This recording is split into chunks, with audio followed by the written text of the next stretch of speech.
We want to thank you for attending the 2021 Resilience Exchange Virtual Summit. Our leadership wanted to take a minute and provide some closing thoughts and the path forward for 2021. Over the past 3 days, you may have participated in some or all of the sessions of the summit. Day 1 was really focused on strategies. What is government and industry learning from the past, and what are their strategies going forward into the future to improve resilience and reduce their risk? Day 2 focused on initiatives and programs. What things have been put in place as a result of COVID and the hurricane season and wildfires? What initiatives are underway that are aimed at solving resilience-related problems and reducing risk? And Day 3 was focused on solutions and training and briefings on a number of use cases that have been worked by dozens of organizations around the country for the same purpose, to solve problems in their jurisdiction, their company, their sector, their association, what have you. The summit simply provided a multi-sector, cross-disciplinary exchange of resilience information organized by the private sector and their partners in government, trade associations, the ISACs, councils, and a number of organizations that have been doing this all year. So if in your role you're conducting research, trying to pull together information, or maybe just want to hear the sessions over again or get sessions you didn't realize, or listen to sessions you weren't able to attend, we want to invite you to take advantage of the private sector's All Access Pass. What is that? It's a digital resource to support your internal planning, research, training, and personal development. It includes access to all of the summit replays, edited of course, take out any superfluous information. It'll also include an ebook with the transcripts of each of these sessions, also edited, that you can look at, have a hard copy in your hands, and use that as you see fit. Also, audio recordings of each of the sessions, edited of course, in MP3 format that you can listen to in your car or your office. And lastly, if you didn't take a lot of notes, this is speaker deep dive notes. This will provide you the nuggets from each of these sessions, kind of the takeaways, so that you can have them all in one place in a PDF format. To take advantage of this, you simply go to ahc2021.com, not .org, .com, ahc21.com. You can get more information on the All Access Pass and other products that may be coming out of the summit. We also want to take a minute and thank all of our sponsors, specifically Reprivita and Arcos, that are new to us this year, along with our number of other partners and supporters that have been with us for years. This is only about a fifth of the organizations. We list them on the website. There's just too many because all of them play different roles in the year-round effort, but we're just honored to have them part and supporting us as partners and sponsors to make all this come together and make it possible for you. We also want to thank our Summit Executive Steering Committee. These representatives are from the private sector, from industry and government, federal, state, and local. Our partners with the ISACs, trade associations, nonprofits, working groups and committees within the consortium, and all of the other partner organizations that are out there within healthcare, logistics, critical infrastructure, councils, and so forth. We also want to thank you to our summit speakers and panelists. These are all listed on the website.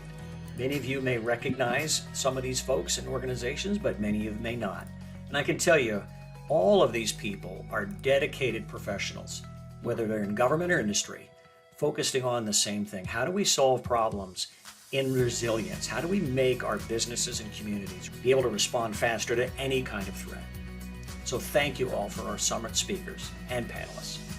We also want to take a minute and thank our core staff, Laura Johnson, John Molnar, Tim Carney, and Abel Macias.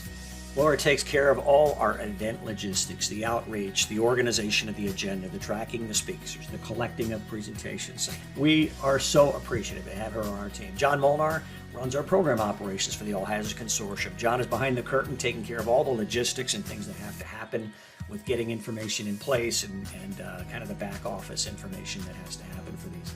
Tim Carney handles our marketing and copywriting. Tim will be producing our annual report, which should be released next month, but also is very instrumental in helping us plan the overall advertising and marketing campaigns and strategies. And lastly, Abel Macias is our technical support expert and marketing expert. Abel has been a blessing to all of us here, and he's got such creative ideas and is able to implement some of the things that none of us even think about, and we're so appreciative to have him on the team.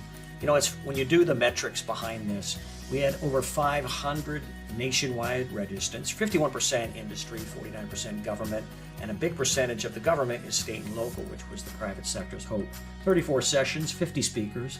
We implemented a new digital outreach campaign via social media, which really helped get hold of people we would have never met. We were able to target information to them, and sure enough, they opted in and have become part of the event. We're very pleased to have you all with us. Also, new technology to drive advertising, outreach, marketing, communications, training, education, and post-event product delivery. This just doesn't happen. There's a lot of education that has to happen for people that are brand new to the organization, don't know who we are, who you all are. It takes time and nurturing to do that. And lastly, behind the curtain is a network of our help desk virtual assistants that provide support before, during, and after the summit. These people are fundamentally important to the production of a virtual event, as we've learned. Looking forward, our next summit is already planned for January 25th through 27th, 2022. Same format, 12:30 p.m. to 6 p.m. Eastern. Next year, we'll be looking at use cases more in depth. Things we've worked on this year to show progress, show results, new use cases that come up during the year, and looking at how they progressed or not, and then looking at new use cases we can take on after that. The big idea behind the Resilience Summit, we're able to come together and solve problems together. Strategic initiatives, planning, projects, and of course training and so forth. Very, very important. So mark your calendars for the 2022 Summit. And lastly, we want to say thank you to you, the participants. We're not sure how all of you were introduced to the Resilience Exchange Summit, but we hope it's been beneficial to you. An army of people have been working all year long and have pulled this together so you can come to one place and over 3 days hear information you normally would not hear, or you'd have to spend thousands and thousands and thousands of dollars in time going to hotels, flying places around the country to see that or dialing in. So we tried to condense all of this, if you will, on a single topic of resilience. We hope it was informative to you. Again, mark your calendars for next year, January 2022. And again, we're glad to have you participate with us. You'll be sent a survey afterwards to get your feedback. Please take a minute and let us know what worked, what you'd like to see improved, or any other comments you'd like to provide back to staff. Again, thank you for attending the Resilience Exchange 2021 Virtual Summit.